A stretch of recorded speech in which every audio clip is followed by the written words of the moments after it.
Everyone, today we will talk about how to fix or how to solve the problem of TimeTree. We click on settings. In this page we go to apps, default apps, app settings. On above you search about TimeTree and we click here. Then in this page you will go to first stop and you will click OK. Here you will enter to the window of storage.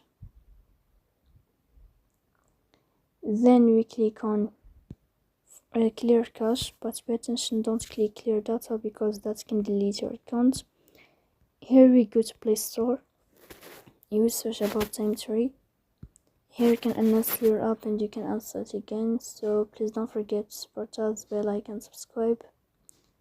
See you next time and thank you for your watching.